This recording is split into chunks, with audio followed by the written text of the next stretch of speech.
busy couple of weeks, stocking up on some parts and stuff and doing a few different things. So we'll give you a quick walkthrough of what we've been doing. As you know, we're sort of in a bit of a lockdown at the moment, but I don't know how long it's going to take, so I stocked up. But first thing you can see, got the bonnet on. I've sort of got half a snorkel sort of made. I'll show you a bit more. It's just stuck together. I've sort of cut up. The truck come with two, so I'm sort of cutting both of them up to make one work perfect for the motor. So we'll give you a walkthrough. So, snorkel, 4-inch stainless one. Just going to have the pod filter on the top of it. It's in the airbox. Going to put a splash shield around it. Got some bonnet pins. Got the bonnet on.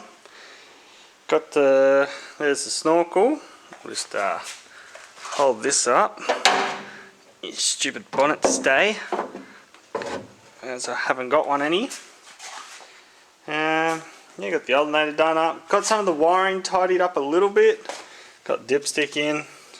Found it. Got myself a 92mm throttle body, so we can.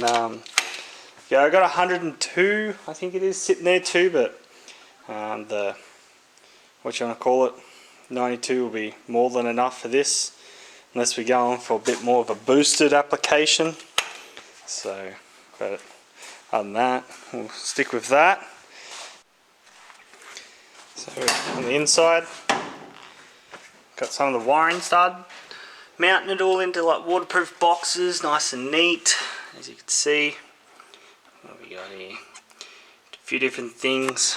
Got the ECU up in there with a Lincoln filter controller box, which changes the crank and cam triggers to run the LS1 ECU, which gives you cable throttle. So that's pretty much all that sort of setup. It's a 6-lay LS2 with a LS1 computer. Nothing else is really happening in here yet. So, alright, come around the back. I got my parts stock, sort of, the dash, 2 parts of the dash. Got some bit of battery cable to run for the starter, but yeah, that's the dash that goes in. I'll show you that a bit later when we get involved in it. But some of the gauges are going to change, switches, locations now, isolators, to sort of change it up a little bit to the way I want it.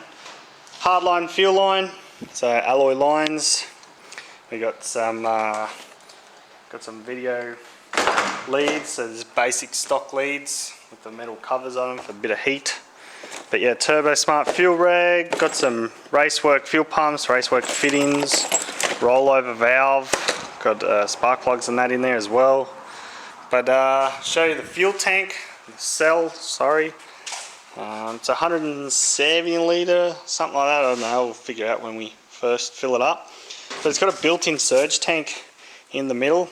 So built-in surge, I got all the fittings welded on for AN fittings. So we'll see how we go. She's all got baffles in it and stuff. Other than that, she's yeah, hasn't changed too much. It's another thing I've done. I'll have to get on the ground and show you this one. Bear with me.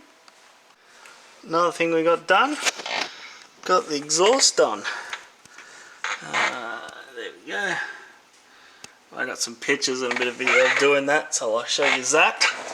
But from that, one of the guys messaged me on Facebook and that and said, oh, you really got to do something about the cage. A few people, they're trying to change the rules for Triple S and a few different ones about your cage. So I thought, well, might as well just do it now, get it over and done with so I don't have to do it later. Is make the, so these plates here bolt, which you can sort of see.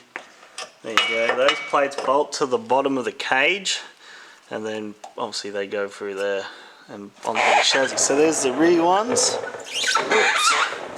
The front ones are there onto the chassis, which is like that. So yeah, so that's going to strengthen the cage up a lot. See if you're going to roll over or anything, it's not going to push down through the floor, rip the floor, because the floor's only like bugger all thickness and weakness. Got some body lift. So we got 20mm body lift alloy blocks I got sort of made. Come around, you'll see them. So there's those other sides for the cage, but yeah, body blocks just enough. So I'm hoping, when you saw the video of the 37s fitting on this thing, they just rub here. So I'm hoping the 20mm will just make it enough. If not, they'll self-clearance eventually. Right, so we're going to look at the battery. I got a battery as well. So I'm going to use probably 3 of these for now. One for starting, then another 2 for the winch. So they're 1100 cc cold crank amps and then 100 amp hours. So should be more than enough to kick the LS over.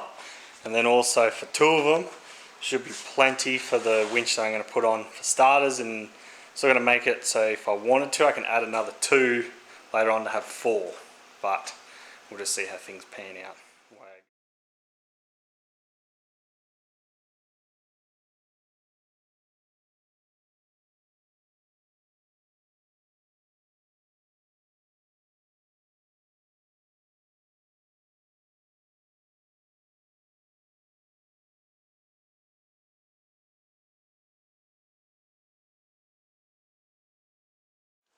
Wobble, wobble, wobble, wobble, wobble. What?